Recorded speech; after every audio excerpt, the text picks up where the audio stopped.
Some weeks fly by in a flash, others feel like a lifetime. Well, this past week has been extraordinary. Peter Major is the man to sum it up, but in the middle of the whole world's investment focus has been what's been going on with mining and in particular with metals, precious metals. What a week we had. Peter will sum it up for us, but more exciting, he'll be showing us some very interesting South African opportunities. And this is the man who told us to buy Orion Minerals at 21 cents. It's now 47. And that was just the other day. So don't go anywhere. Jeez. I don't know about repeating that. Yeah.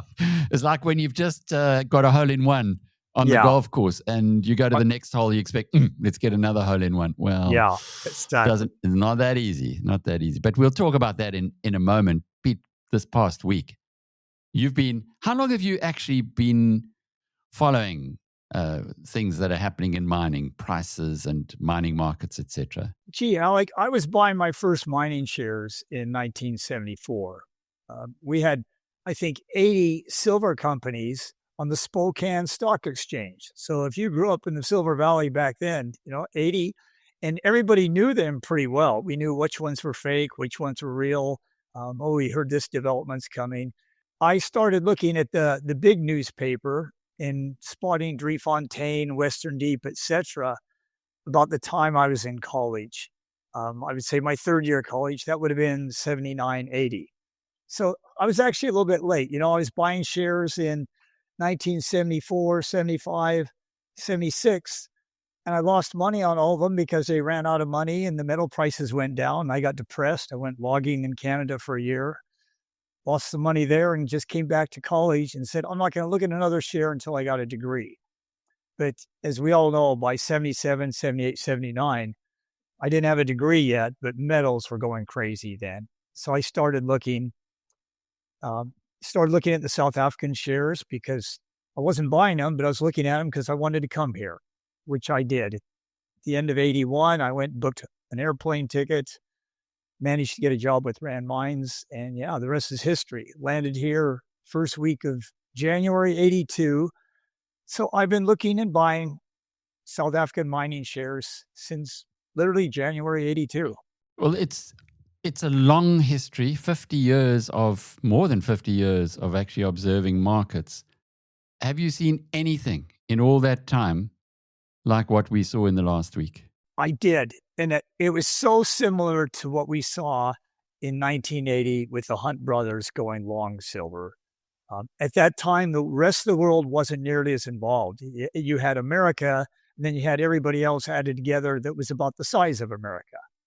So what happened in America shook the world, and that's all most Americans thought about and cared about.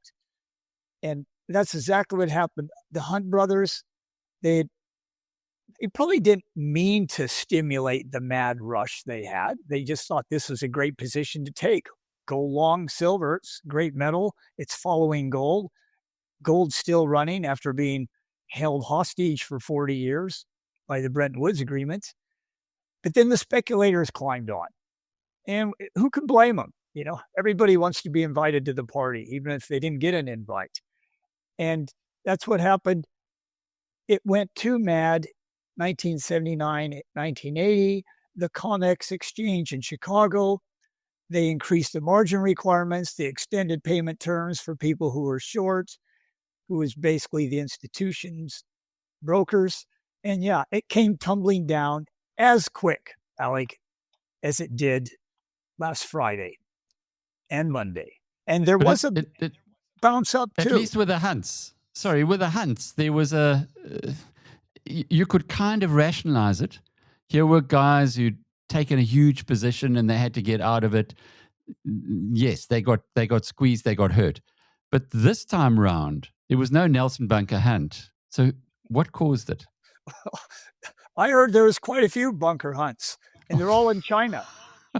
Okay. And it was the Chinese future exchange that increased the margin 80%. And everyone is talking. That? Explain what that means. The Chinese COMEX exchange. So say you want to go long a silver bullion bar, and that bar is worth $100. And generally, you have to put down 10%. That's your margin. So whatever it moves, you have to make up that move the next day. If you don't make up that move the next day, as a safety margin, they close you out immediately. Well, they decided we have to increase the margins, which is not unusual. Whenever something goes crazy, margin increases are relatively normal. They don't happen that often, but they're not abnormal. So apparently the Chinese Commodities Exchange increased margins on gold, silver, and copper by 80%, which means almost double. So if you were investing and you're managing your money, you say, I'm going to go long and I got enough for a margin call. But if the next day you're told you have to double the margin, maybe you can't make it, or maybe you don't want to make it. Doesn't matter. That panicked everybody much more than Mr. Trump's appointment for Federal Reserve, Mr. Walsh. I don't, that may have helped do it, but I think it was mainly the margin requirement, just being out of the clear blue sky. And yeah, there's a few bunker hunts. The Chinese love gambling. They love speculating. And they were the ones that were really pushing this from 90 to 100 to 110, 120. It wasn't Joe Dokes in Johannesburg and New York. It was the Chinese. And they are looking for a Mr. Hat. Apparently, Mr. Hat was taking the biggest positions, and he owes over $150 million of unpaid margin to a lot of brokers. They think Mr. Hat has left China. He'd better have left. I don't know how real Mr. Hat is, but the things I'm reading and people I'm talking to say he was probably one of the big protagonists. But that's what I believe brought it down, Alec. It may have been accelerated by Mr. Trump's appointment of Mr. Walsh, but I think it was the margin requirement increase, which is along the lines of what happened in 1980 to the Hunt brothers. That makes so much more sense. To have some guy being appointed as Federal Reserve Governor who's not going to be that different because people know about him. To move a market that way, you're looking for an excuse. You don't know any better, and you're just scratching at whatever you can find. Yeah, you're fumbling Hatch, around in the dark. That's a margin call. Now, a margin call, just correct me here. I'm living in Shanghai, and I can't bet on the horses. I can't go to a casino because they're illegal. The only horses I can bet on, I have to go down to Hong Kong, or if I want to go to a casino, I have to go to Macau. It's a long way away. So I like to gamble. I now gamble in the comics, or on gold. And I put down 10,000 RMB, and that gives me a position of 100,000 RMB because there's a 10% margin. Yes. And suddenly I have to find, and that's kind of what I can afford. Suddenly I have to find another 10,000 RMB on top of that, or sell my position. And in this case, the suddenly meant I haven't got another 10,000 to put down, so I'll sell my position. So I'm not selling a position of 10,000. I'm selling a position of 100,000. And if there are lots of me's playing the game, and there's lots of 100,000s, well, they're going to carry me out there in a coffin for sure. Well, my financial coffin anyway. And it could turn very quickly into a panic. We all rush for the exit at the same time, and hence $400, $500 declines in a single session. Yeah, I don't think I've seen that since 1980, Alec. And it's probably not a coincidence. It was perpetrated for a similar reason, by a similar means, people going longer and longer. And it is a snowball effect. 2 years ago, you couldn't find 1 out of 10 people, even in Idaho, that were actually buying silver. Well, that's a lie. In Idaho, probably 2 or 3 were. But I guarantee you, by this summer when I was home, 8 out of 10 people were buying silver. And that's Idaho, that's silver country. Well, it just spread. So now you can go in another state, you can go to another country, everybody's now buying silver. It's the snowball. It's everybody who started buying Bitcoin, a few years ago. When they see others making money, they want to make money. And that's the crazy money. We always say, you wouldn't have these kind of runs, up or down, if everybody was a junior Warren Buffett. Because Warren Buffett's not going to pay 2 standard deviations out of a mean for something. He'll say it's discounting too much craziness. And he's not going to sell something when it's a standard deviation below the mean. He'll say it's not that bad. It's bad, but not that bad. So your Warren Buffett types, they're going to center on fair value. They will buy when it gets to value, and they'll sell when it gets overvalued. But it's people that don't really know what they're doing. They'll come in very late, and they'll buy when it's already in the stratosphere. Or they'll panic like traders. I loved it when I was a fund manager, and there was some volatility in the market. And the pump traders, it's their first job. They don't know what they're doing. They just know they're going to get fired because they're losing money. And they're always buying and selling and cutting, and they're always running on every rumor. And I loved having the institutional cash behind me when I was a fund manager, because boy, it was time to open the hatch and let me help you guys out. You want to sell at this crazy level, I'm a buyer. So it's not the veterans that do this. It's the amateurs and the Johnny-come-latelys. But that's great. That's what makes a market. Opportunity. That's what separates good performance from average to bad.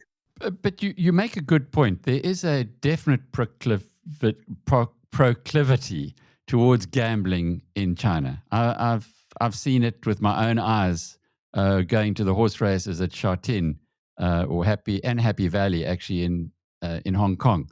It's just tens of thousands of people who are there, and boy, they want to punt, they want to play. And when you walk around the streets, you see people on the side of the coffee tables and things like that. They're having their little gambling games. They love their cards, all of these things. But if you haven't got a way of invoking that outlet, you'll find a way to do it. And that seems to be what happened here, because the reaction is definitely not of investors. It's very much of traders or gamblers. Exactly. Yes. Yeah. Investors, hell, you have them on your program all the time. They're all well-known names. And it's very seldom those people are going to be buying outside the top, selling outside the bottom, because they got the cash behind them, and they're not buying on margin. They're buying on full value. So when I was at Allen Gray, we got a call from the Reserve Bank one day because we were the single biggest holder of gold bullion, Kruger Rands in the country. And the central bank just wanted to know, what's the angle here? What's going on? But we weren't buying on margin. That was investors' funds. And Allen felt gold gave a better IRR with the depreciating rand than alternative investments at the time. Yeah, it's the people buying on margin that cause these big squeezes up and down. So the warning here, you did warn us. You showed us all the tables. You showed us the graphs. You said historically gold is in a very, very high area, and it went higher still. So looking back on that, was there any way that you could have warned people better? No, I don't think so. And talk is cheap, and nobody talks more hot air than I do. But that's why I use graphs, Alec, or I draw pictures, and I try and bring in analogies. So guys, don't listen and believe everything I say, but give me the chance to show you on pictures, something historical. I didn't invent that graph. That's just me pointing it out. I can give you instructions, what I think it means, or interpretations. You kept asking me each program, should our investors be buying here? And I adamantly said, no, there's better things to buy. If you feel you have to buy something, we can find better things. This is just, the risk return is not nearly worth it. And I still don't think it is, the risk return. I'm glad to see it's bounced back up, Alec. I love it.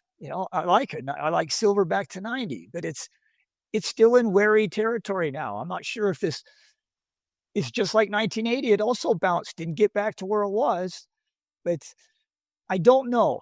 The world is evolving and changing much quicker than it ever has. We know that. It's constantly accelerating this change, this nano change, generational change. So it could be morphing into a new era. But as we've seen with Orion, there's better, safer places for most people to put their money in. Most people have its savings, its investments, and you want to take minimum chance, but you want to beat the index or at least match the index. You want to make at least 10 to 15% a year. And if you can make 20, that's even better. And it's achievable to make 20. All those years at Allen Gray, I think we averaged 11% alpha for decades. And I did it at NetBank. So it's possible to do 10% alpha. It takes a lot of work, but it can be done. And everybody should add some kind of alpha. Otherwise, what are they getting paid for? And then people should just index. And Warren Buffett, over his long and illustrious career, the best investor in the world, his average per annum is only 20%. So that kind of puts it into perspective. You chase these huge returns at your peril. Let's just dwell briefly on Orion Minerals. When you were bullish about Orion at 21 cents and we put it into our portfolio, you said that there was lots of underlying value there. Well, now we've had the deal with Glencore being followed by another recognition from BHP Billiton, which is very exciting. The BHP confirmation, and from the way I read it, Peter, but you can help us here, it is exploring outside of the already existing areas that they're going to be mining. So it's almost like this is another blue sky opportunity on top of what already exists. Exactly. You've got it 100% correct. Yes. VHP says we're not spending money looking at the Prieska ore body that is so well known. I think Errol Smart loved bragging up. He had more drill rigs, 15 drill rigs on site, proving up that 30 million plus ore body at the bottom of the shaft than any company, I think, in South Africa had going at one time. So you're right. That is such a prospective area. So much is known about that area already to make you very bullish, to make you positive, to know you're an elephant country. But now we want to define that knowledge. We know there's more volcanogenic deposits like Prieska, but how big are they? How rich are they? How far away are they from Prieska? Do they go all the way to O'Keefe? Do they go up to Hemsberg, Black Mountain? The Northern Cape is a hot area for base metals. And yeah, BHP's stimulated enough. And we've mentioned Orion probably has a bigger land package in South Africa than any other mining company. But it's a junior. So it's stretching its budget and it can't explore probably even half the territory it's got. So it's very welcome. It's not big money. They're putting in $500,000, 8 million rand. But with today's drones and geophysics and people like Edgar Stetler, it's amazing what you can get, Alec, for $500,000 now with experienced geophysicist and a drone.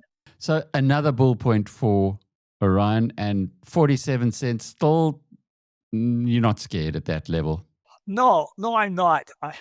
And if it had worked its way up there over the last 3 years like we thought it was going to, I'd probably be an avid buyer. But because it's gone from 21 to 47, and it's coincidentally gone up with silver going from 40 to 110. It's coincidentally, simultaneously gone up with gold going up 60%. And copper going from 8,000 to 13.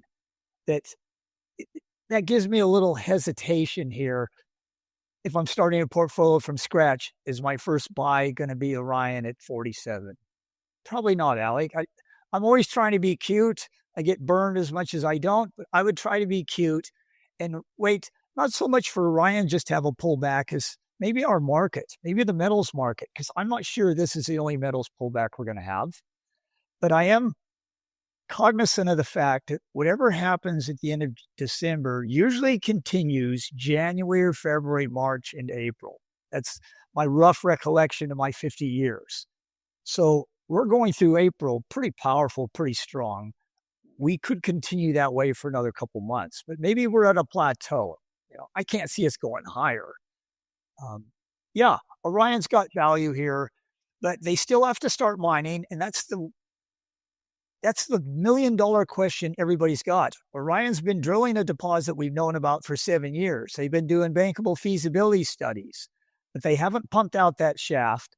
They haven't mined anything. They haven't got a mill yet.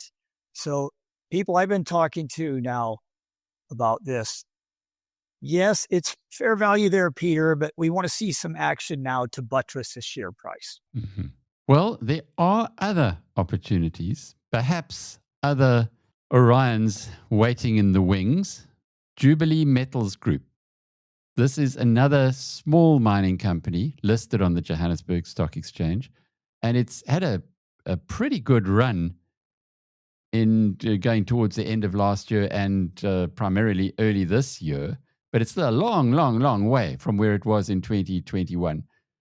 Is this one that you're looking at closely? Yes, I am, Alec. Now, it has morphed into quite a different company. When it ran in 2020, it was making its money from PGMs. It was in Zambia. It was taking on copper properties, but it was a PGM producer on tailings.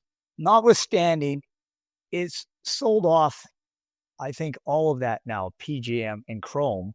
It is all the way up to its neck in Zambia, but it's got copper mine, it's got processing plant, it's got tailings dam, I think 250,000 ton tailings dam, copper tailings dam, and it's got very good properties. It's got prospects that are known, and it's got some properties that we don't know what's on it.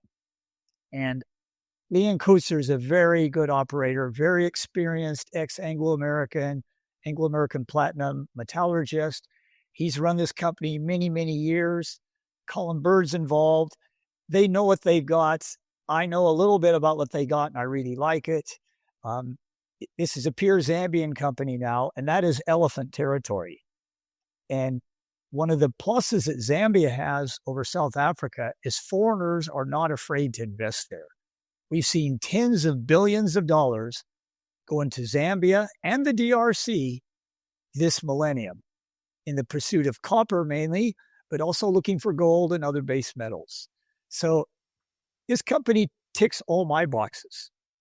And I know look at this graph. It's just scary because it shot up so much literally the last 2 months.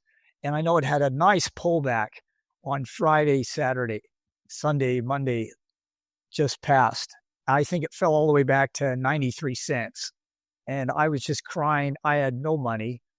I don't know what it is today. I haven't even looked. I think it's around $1, but I believe this is a very good investment, Alec. And that means you're Warren Buffett 20% plus a year. Good team, good properties, good country, know what they're doing. They're already producing. There's almost no box unticked here. Good balance sheet. It's an interesting point you make there as well about good country, good mining legislation. H.H. Hishalima, what we could do with a man like that running South Africa. Very positive, very friendly to business. He's bringing in investors, overcoming a horrific past or track record that Zambia had of nationalization and going through all those terrible times. And maybe HH is going to be teaching people in South Africa in the government buildings how you actually get he's a very forward. welcome addition, because as you pointed out, Alec, we had this horrendous 30 years of nationalization, the 70s, 80s, 90s, and then they did throw out the old regime. They did chuck out all the legislation, and we saw this place boom like hardly anybody could believe in the new millennium. But then around 2008, 2009, that optimism was giving way to the corruption, rampant corruption. And it's still there, and this president is battling with it. So can you imagine 30 years of misplaced nationalization replaced by 15 years of rampant corruption? Geez, the poor country needed this man very badly. Could not have got elected sooner. Afrimat is a stock that we do have in the Biz News portfolio. We really like the managers. We like the bet they've taken on cement. At some point in time, South Africa's got to kick in with its infrastructure program. And you've pointed out as well that this is a stock that you also like. Yeah, I do. Same reasons you've mentioned. It started out as a very average business, but attention to detail. great cost control, great management. Talk about micromanagement. This company exhibited it.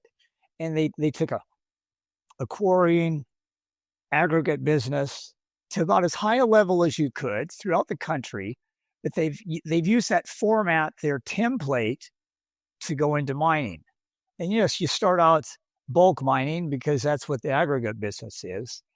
And we thought they were doing everything right. But if you look at the common denominator that's knocked this share down, it was all logistics based. It was bulk. So it was iron ore, it was manganese, it was coal. And unfortunately, our infrastructure has worked against the firm because it battled to get rail capacity of the iron ore and the manganese. It battled to get prices. When the prices of iron ore were doing good and they were selling to ISCOR and they were exporting, then everything was running. All the boxes were being ticked. But when ISCOR goes into massive reduction mode and they lose the contract at ISCOR, and they Transnet's in meltdown mode, and the little bit of transport they had that was getting to the harbor, now that transport was stalled, the harbor was stalled, the coal price goes down, they still don't have a water use license on a very important anthracite mine that they wanted to start mining on.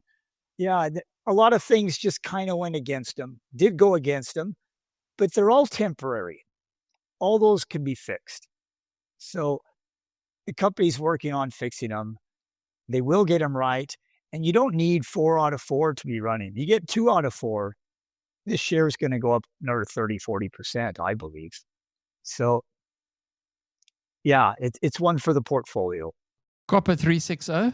Here's a stock that I guess we've missed the start of it. But again, it's a long, long way from where it was even last year. Yeah, I missed this one. No excuse. I just didn't see it. And I know this company as well as just about anybody. But I suppose I was so focused on Orion and the O'Keefe assets that Orion had, I just thought that's trading way below what I thought the NAV was and what others thought the NAV was. Copper 360, we always thought was trading way too high for its NAV. We thought it was trading way too high for its likely production profile. And because we were right on that, we forgot to remember everything eventually gets to its fair value. And when it gets there and below, then you got to open up your eyes and maybe it's time to grab some. And I never opened up my eyes. I didn't turn the page back and look, even though I went out to see Graham Briggs, who I know really well, respect well, everything Graham said, what he's doing on the company, he's done. Yeah, unfortunately, I think that my sojourn over to the States for 4 or 5 months, I saw Graham just before I got on the plane, and it kind of faded. The 4 or 5 months I was over there, I wasn't thinking so much about all the South African companies. But yeah, Copper 360, I need to learn more about it because Graham has changed quite a few things. Lots of management changes, lots of operational changes, but he's really cleaned up the balance sheet. And he's got some sizable investors that are putting in real money. They wouldn't be doing that if they didn't know a lot more than I did and were even more convinced. And with this copper price, almost anything you've done wrong on a copper mine will get ameliorated by a great copper price.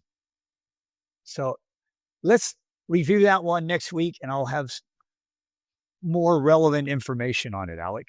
You mentioned the copper price, which in the last 6 years has come from, well, a low of below $5,000 a ton to $13,000 a ton. With miners, they have a gearing effect as well. So they don't just benefit from the increase from 5 to 13. They benefit because there's costs involved and they get a gearing or a leverage effect on it. I suppose the important part for investors is to say, how solid is 13,000? Is that a baseline that you can work into your figures? You could. I'm wary of it. I should have done another graph. I like to put things in real terms, which strips out inflation. And then we can look at where this is relative to a 140-year chart. Now, on a 140-year chart, real terms, I think the high was 16,000, 17,000. And I think the average was about 7.5. So on that metric, it's looking a bit pricey, Alec. Whether your long-term 150-year average is 7,500 or 8, the fact that you're at 13, you're probably a standard deviation above it. I am wary about this. I read all the time, all the reports. There's a shortage. There's a bull market like we've never seen, still on the horizon. This isn't it. Maybe, maybe not. I'm a little bit skeptical. So yeah, it just looks like, again, this looks like the silver gold blow off, huh? It's been oscillating between 7,000 and 10,000 in nominal terms for about 6 years. And now it's just added 50%. But everybody loves copper. I doubt it will come back down to 6,000, maybe 7,000. It's just inflation has had an effect. This doesn't take into account inflation. If it does, it wouldn't look so bad. But I'd feel better buying if it was a little bit lower. But if this is being bought more on fundamentals than it is on speculation, because there were a lot of copper futures going out there, Mr. Hat was one of them. It's a baseline for us, though, to understand better. And today you've shared with us a number of prospects. We've spoken about Jubilee, we've spoken about Afrimat, and we've spoken about Copper 360. So you would have all three in your portfolio? Yes, I would. Yeah, if I had Orion, I do have Orion in my portfolio. I'm definitely not selling here.